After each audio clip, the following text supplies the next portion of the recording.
Good evening and welcome to the channel. What you are about to hear right now is not a prediction.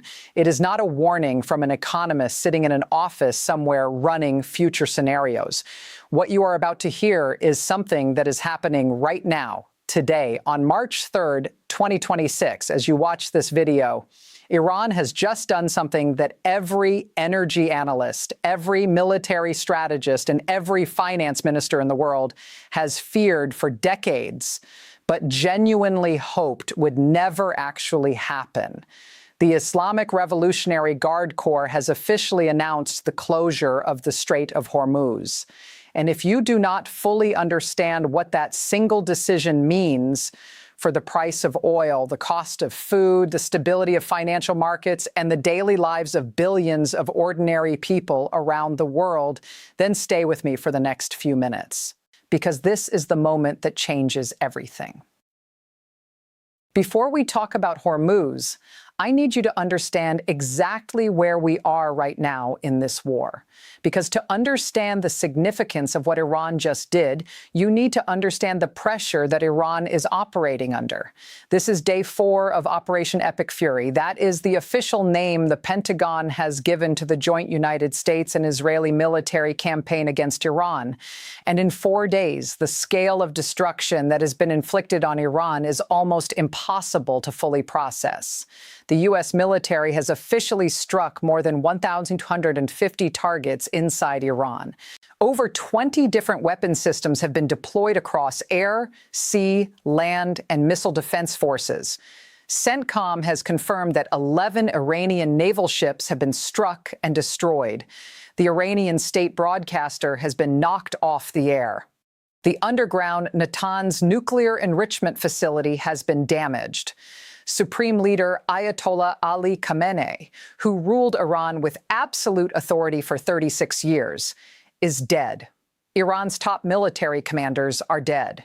And the Iranian Red Crescent has now confirmed that 787 people have been killed inside Iran since the strikes began on February 28th, across 153 cities and more than 500 locations throughout the country.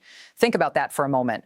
250 targets, 153 cities, 787 confirmed dead. And Secretary of State Marco Rubio is standing in front of cameras telling the world that the hardest hits are yet to come. This is the context in which Iran made the decision to close the Strait of Hormuz. Not from a position of strength, not from a position of calm strategic calculation, but from the position of a regime that has been hit harder than it has ever been hit in its history, that has lost its supreme leader, that is watching its military infrastructure get dismantled piece by piece, and that has decided to reach for the one weapon in its arsenal that no amount of American air power can simply bomb out of existence: the Strait of Hormuz, the jugular vein of the global economy. So let us talk about what the Strait of Hormuz actually is and why its closure is not just a military or geopolitical event, but a direct economic threat to every single person on this planet, regardless of where they live. The Strait of Hormuz is a narrow stretch of water located between Iran to the north and Oman and the United Arab Emirates to the south. At its narrowest point, it is only about 33 kilometers wide. 33 kilometers. A distance you could drive in your car in less than 30 minutes. And yet through those 33 kilometers flows approximately 17 to 21 million barrels of crude oil every single day. That represents roughly 20 to 21% of total global petroleum consumption. 1/5 of all the oil that powers the entire world passes through this single narrow channel every single day.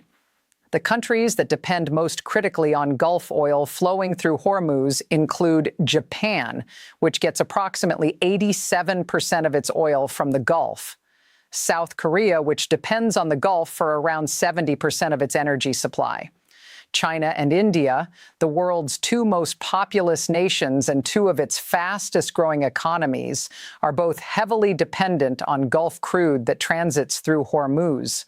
Large portions of Europe depend on it. And even the United States, despite having increased its domestic production dramatically in recent years, is affected because global oil is priced globally.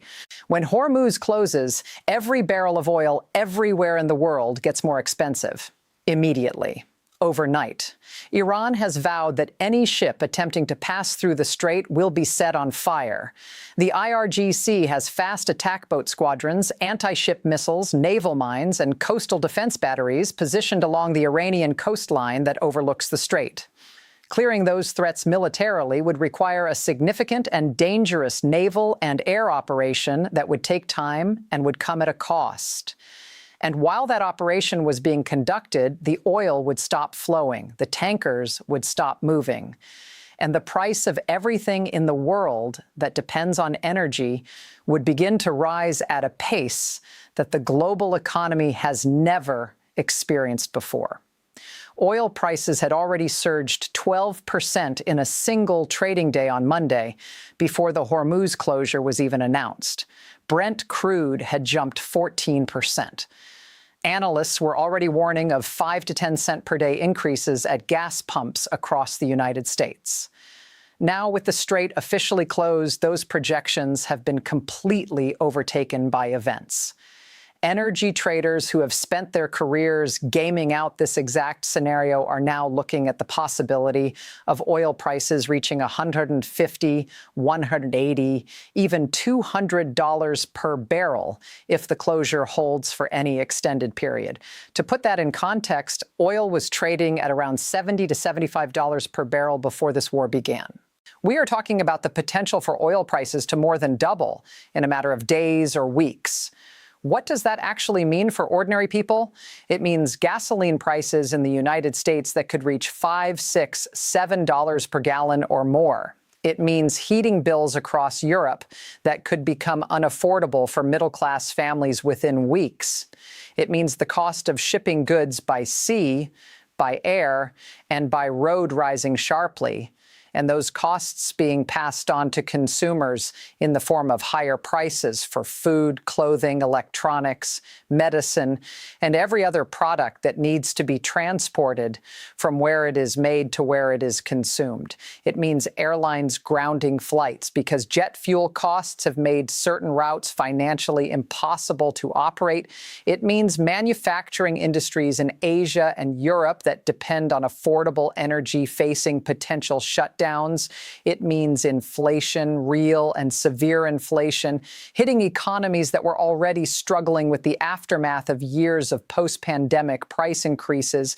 The financial markets are already telling this story in real time.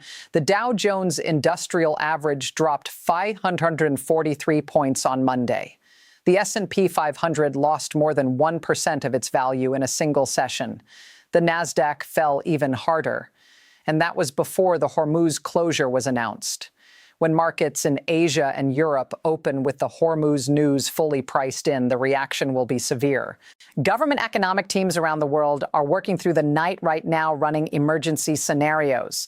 Central banks are on alert. Energy ministries are assessing strategic petroleum reserve options. The global financial system is bracing for a shock that could be as significant as any economic crisis of the past 2 decades. Now, let us talk about the other major developments from today, because the Hormuz closure is the headline, but the war is escalating on multiple fronts simultaneously, and each of these escalations deserves serious attention. The U.S. Embassy in Riyadh, the capital of Saudi Arabia, was struck by 2 Iranian drones today. Saudi authorities confirmed that the drones caused a limited fire and minor damage at the embassy compound. No casualties were reported. But do not let the phrase limited fire and minor damage fool you into thinking this is a minor event, because it is not. The United States Embassy in Riyadh is sovereign American territory under international law. An attack on it is legally and diplomatically equivalent to an attack on American soil. And it happened on the soil of Saudi Arabia, one of the most important American strategic partners in the entire Middle East. The U.S. mission to Saudi Arabia immediately issued shelter and placed notifications for all American personnel across Jeddah, Riyadh, and Dhahran. Every American diplomat, military attaché, and government employee in Saudi Arabia is now sheltering in place. And the U.S. State Department took an action today that signals just how serious the situation has become. It issued an official travel advisory urging American citizens to immediately depart 14 countries across the Middle East. 14 countries. The list includes the UAE, Saudi Arabia, Kuwait, Qatar, Bahrain, Iraq, Jordan, Lebanon, Egypt, Iran, Israel, and the Palestinian territories, Oman, Syria, and Yemen. This is essentially the entire Middle East. The United States government is telling its own citizens that the entire region is no longer safe. Get out now while commercial transportation is still available. The death toll inside Iran continues to rise, and the human dimension of this war is something that cannot be lost in the strategic and economic analysis. 787 people confirmed killed by the Iranian Red Crescent as of today. Across 153 cities and more than 500 locations. These are not all military personnel. These are Iranian civilians, government workers, military officers, intelligence officials, and ordinary people who happen to be near targets when the strikes hit. And Secretary Rubio is promising that the hardest hits are still ahead. The human cost of this operation on all sides is going to keep climbing. 6 American service members have now been confirmed killed in Operation Epic Fury. 5 more were seriously wounded in the early days of the operation. And then there was an incident today that raised serious questions about the operational coordination of this complex multi-nation military campaign. 3 United States fighter jets were mistakenly shot down by Kuwaiti air defense systems in what the Pentagon is describing as a friendly fire incident. American pilots flying American aircraft on an American military mission were killed by the air defenses of an allied nation. That incident is a stark reminder that in an environment where multiple nations are conducting military operations in the same airspace simultaneously, the risk of catastrophic mistakes is not theoretical. It is real, and it will happen again. The IAEA, the International Atomic Energy Agency, the United Nations body responsible for monitoring nuclear facilities worldwide, issued an official statement today confirming visible damage to the entrance buildings of Iran's underground Natanz fuel enrichment plant. Natanz is one of the crown jewels of Iran's nuclear program.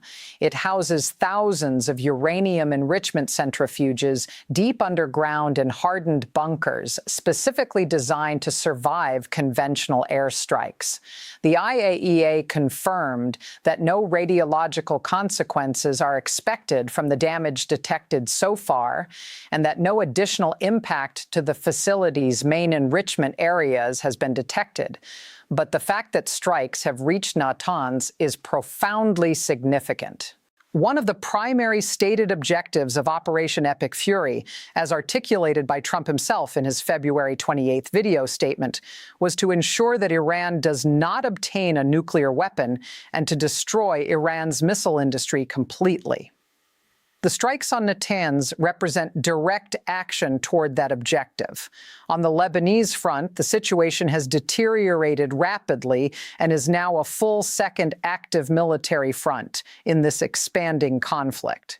Israel has launched a new ground incursion into southern Lebanon in response to ongoing and intensifying Hezbollah missile attacks. Israeli airstrikes have hit targets across Beirut and throughout the Bekaa Valley. Lebanese civilians are fleeing their villages in southern Lebanon as Israeli ground forces advance. Lebanon, a country that was already in severe economic distress before this conflict began, is now facing the full weight of Israeli military operations simultaneously on the ground and from the air. The conflict that began as a direct U.S.-Israeli military operation against Iran has now expanded to encompass Lebanon, Saudi Arabia, Kuwait, Bahrain, the UAE, Qatar, Jordan, and multiple other regional actors. What started as a strike campaign against Iran has become a regional war. Trump appeared publicly on Monday and made a statement that shook diplomatic circles around the world. He refused to rule out deploying American ground troops to Iran. He did not say it was planned. He did not give a timeline. But he explicitly refused to take it off the table when asked directly by a reporter. For any sitting American president to publicly refuse to rule out ground troops in an active conflict is an enormously significant signal. It tells Iran that every option remains on the table. It tells American allies and partners in the region that the scope of this operation could expand further. It tells the American public that what they are watching right now may not be the end of this, but the beginning of something larger and longer. Secretary Rubio, appearing before congressional leaders who are demanding answers about the legal and strategic justification for this war, delivered a briefing that Senate Minority Leader Chuck Schumer described publicly as completely and totally insufficient. Schumer told reporters that the briefing raised more questions than it answered. The House and Senate are preparing war powers votes this week. But as legal analysts have consistently noted, even if those resolutions pass with bipartisan support, they are almost certain to be vetoed by Trump, and there is no realistic prospect of the two-thirds majority needed to override that veto.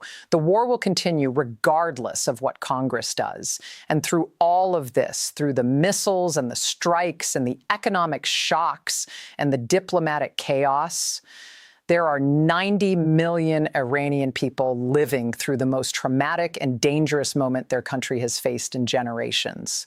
Their supreme leader is dead. Their military is under sustained and intensifying assault. Their nuclear facilities are being struck. Their state broadcaster has been silenced. Their economy, which was already in catastrophic condition before this war began, is now in freefall. And the outside world is debating their fate in Washington boardrooms and Pentagon briefing rooms without their input or consent. This is the moment that will define the Middle East for the next generation. The decisions being made right now in the next days and weeks will determine whether the Islamic Republic of Iran survives in any form, what replaces it if it does not, whether the Strait of Hormuz reopens before the global economy suffers permanent damage, whether American ground troops enter Iran, whether Lebanon is destroyed for the fourth time in living memory, and whether this regional war becomes something larger and more dangerous still. We will be here covering every single development as this historic crisis continues to unfold. Subscribe now and turn on your notifications because this story is moving faster than anything we have covered before, and you cannot afford to miss what comes next. Now we want to hear from you directly. A. Do you believe Iran's closure of the Strait of Hormuz will trigger a global economic crisis worse than 2008? And will the United States military be able to reopen it quickly enough to prevent catastrophic damage to the world economy? B. With the U.S. embassy in Riyadh struck by Iranian drones on Saudi soil, do you think Saudi Arabia will now be forced to formally enter this conflict on the American side? Or will it attempt to walk a careful neutral line to protect its own cities and infrastructure from further Iranian attacks? C. And do you believe Trump's refusal to rule out ground troops in Iran is a genuine strategic option that is actively being planned, or is it a calculated psychological pressure tactic designed to force what remains of the Iranian regime toward the negotiating table before the big wave arrives? Drop your answer below right now. We read every single comment, and in a moment like this, your perspective on what is happening matters more than ever.